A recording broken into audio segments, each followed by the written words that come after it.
Warriors fans, 3 things for you. 1, the video of Bronny James being drafted by the Warriors and LeBron James being traded to the Warriors. How would that work? Worst performing video I've had since basically the first video. Obviously, not a fan. Warriors do not want the James gang in our gold jerseys. You can stay in the Laker purple and gold. So I get it. Won't be happening anytime soon. 2, we got some new graphics here. Hopefully you like as we grow Digest Media here, Warriors Digest. And you're helping that a lot. I'll talk about in a second. And 3, what you all really do like are these draft videos.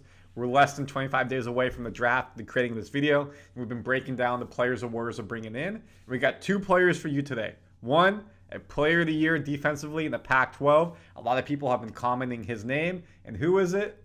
Adem Bona, this bad man we're going to talk about. And then secondly, the other person, less heralded. However, he's a sharpshooter. Shoots over 46% on catch and shoot threes. Something the Warriors could really use.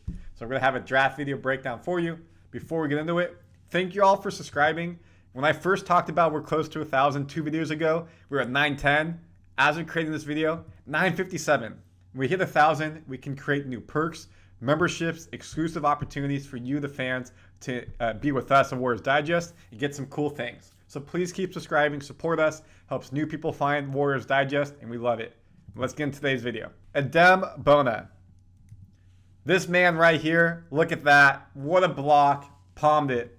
In the Ringer's latest mock draft, UCLA's Adem Bona is selected by the Warriors.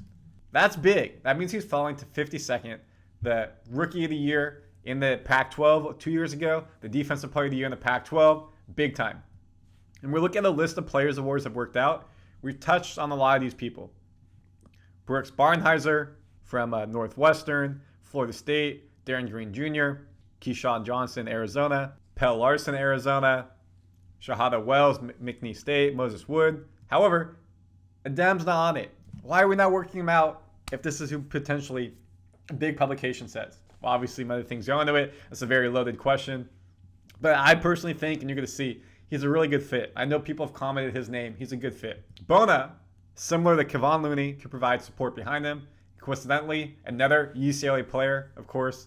Looney went to UCLA, has helped us win multiple championships. Without him, maybe we have one, not as many as we do. In 2 seasons with the Bruins, the 6'10" center, and just saying, he's not really 6'10". We're going to talk about that. Combine stats. Decorated resume, Pac-12 Defensive Player of the Year and Pac-12 Rookie of the Year. On his way to earning Pac-12 and defensive honors, he averaged 13 points on 59% shooting, 6 rebounds, 1.2 assists, 1 steal, 2 blocks. What do we need? If we're going a big man, size, and meaning height.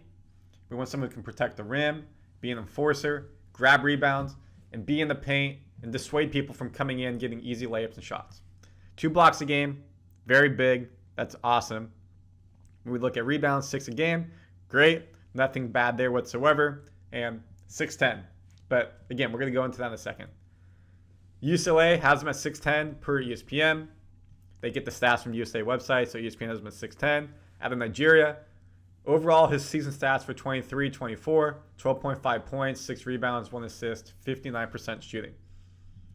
Not bad at all. What I'd love to see, 2 years at UCLA, started every game but one, 65 out of 66 games, 25 minutes only played when you're playing 40 minutes in college, 2 halves, 20 minutes, a bit small. I'd like to see it closer to 30 to 33, and that's actually something in the draft reports as a weakness we're going to talk about. Doesn't shoot threes, 0%. Not a Brook Lopez, not a Robin Lopez. He's not a 3-and-D type of big man, not someone who's going to do that. So get that out of your head. He's a traditional big man like Bogut.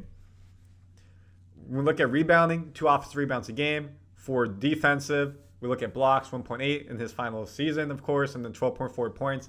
So I love to see that. 2 offensive rebounds a game, extra possessions, potentially up to 6 points. Obviously, he's around there banging, getting more, getting less some games. Defensive rebounds, he's stopping the possession of a second, third opportunity for our opposing team. He's able to keep it to 1 shot. We get up the court, transition. Everything is looking really good there. We're looking again at the field goal percentage, layups, around the rim, dunks. At the 2023 Combine, he measured 6'8", barefoot. So again, you put on shoes, inch or 2, that's how you get the 6'10". 9'2" standing reach, weighed 244 pounds basically. Wingspan, 7 foot 25. Now we look at the 2024 combine right below it. His height didn't change. Standing reach was actually a bit smaller. Maybe got bigger, lost some flexibility. Weight basically the same, but wingspan 7'3". He grew 3 inches in wingspan. Again, wingspan's like this, however you do it. I mean, they measure you like this. I'm 5'8", 5'9", but I got a 6'2" wingspan. I got some long arms. This is great to see. When you got long arms, and this is in the scouting report, what does that mean? One, if you're guarding smaller people around the perimeter, in the paint, you can keep them in your zone, not let them get a shot up, maybe get a hand in there, get a steal. When they try to shoot, you go up, you're taller than them, is more taller than them, and able to get some blocks. Or you're guarding big people, say he's only 6'9", 6'10", again, but he's got a bigger wingspan, can guard people potentially 7 foot and not have as big of a trouble. So I'd like to see that. What are his strengths? Long, as we just talked about, athletic shot blocking big men who has potential as a defensive anchor, Pac-12 Defensive Player of the Year, good timing on blocks. And look at this, a 40-inch max vert are elite numbers. 7'3" wingspan combined with a 40-inch max vert. 40-inch vert? That's a guard. That's like Kobe, you know what I'm saying? Like someone like that who's bouncy, John Morant, bouncy. You don't see big man. Do you think Shaq had a 40-inch vert? No. That is crazy at his size to have a 40-inch vert. That means he is not just a big man, he's athletic. And that's why it says athletic there. Not the most fluid running, but it's very fast in a straight line in open courts and does run the break well. Furious dunker. So what does that mean? He gets a defensive rebound, pushes the ball to Steph, to Brandon Kuminga, can run up the court with him, catch an alley-oop, be able to help them on the quick transition, do a pick and roll type of thing. So he's able to be a versatile transition player, not just someone who's going to lumber up and down the court. Or vice versa, we don't get the offensive rebound. He's able to get back on defense, guard the paint, make sure there's not easy shots around the rim, and be able to help us out. So this is a big thing to have a fast guy. Aggressive hands with the ball, showed solid improvement in the free throw shooting at UCLA. Went from 57% to 70%, which is big. Again, 13% change is massive over one season. And overall, just a solid big man. So where does he project? Well, first, let's talk about the weaknesses. Again, only averaged 26 points a game. Not ideal. Want something more out of someone, 30, 33 minutes. And fouled out is staggering 7 times this past season. Reached 4 fouls 12 times. That's not ideal.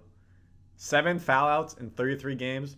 You got to be better than that. NBA, they're going to come into your body. They're going to make you get up in the air on a pump fake, and they're going to get you in foul trouble. When you're in foul trouble, you're playing on the bench. Actually, excuse me, I should say that different. You're sitting on the bench, and you're not playing. And when you're not playing, you're not helpful to the team.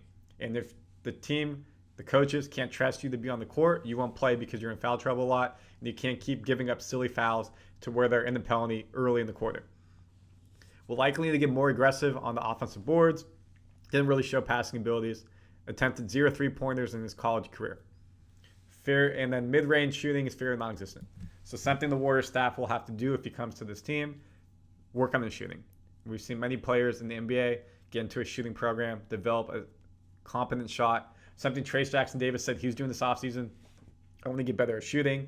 Can I become a 3-point shooter to a point that they're not going to sag off of me and they think I could actually shoot and make it? Will make my all-around game better. Something he, I'm sure, is aware of and is working on. So the question is, where does he fit with the Warriors? Is he a starter right away? Bench player? Two-way player? G League? Well, based off those accolades, I would say he's a bench player. You're starting 5. If nothing changes for the team, Steph, Brandon, Kuminga, Draymond, Trayce Jackson-Davis. Then you got Looney behind Trayce Jackson. And right here, this man, bona fide third man coming off the bench. Could play some power forward, helping out Draymond as well. We look at his metrics for the draft.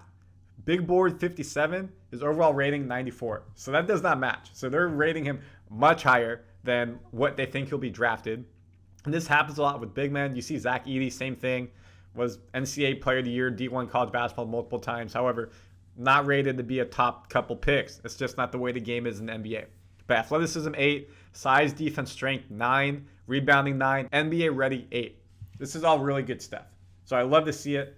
We're drafting 52nd, so if he's there, you get him. This is a big hole to fill. Maybe he goes late first round. I've seen that on some other boards, early second round. Package a couple picks, go get him. Fills a need for us. But if he's there for you, I say you get him. The other need the Warriors have is shooting. And this second guy, Sam Griffin is a great shooter. We look here, we have actually worked out Sam Griffin. Bona, we didn't. And what makes him such a great shooter? 46.5% on catch and shoot three-pointers. What is a catch and shoot three? Literally what it sounds like. You don't take a dribble, you catch the pass, and you shoot it. Who's the best at that ever in the NBA? Klay Thompson. So this would be a very natural transition.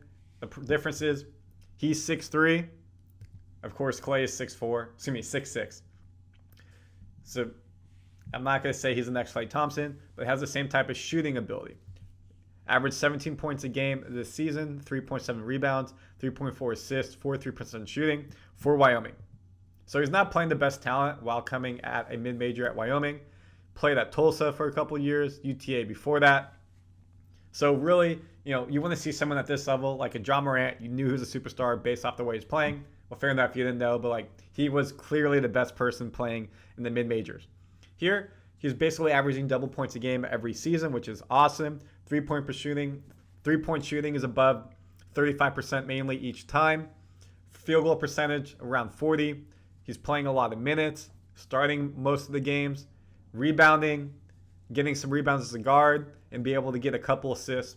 So a very well-rounded player. And then in addition, free throw percentage, mid to high 80s.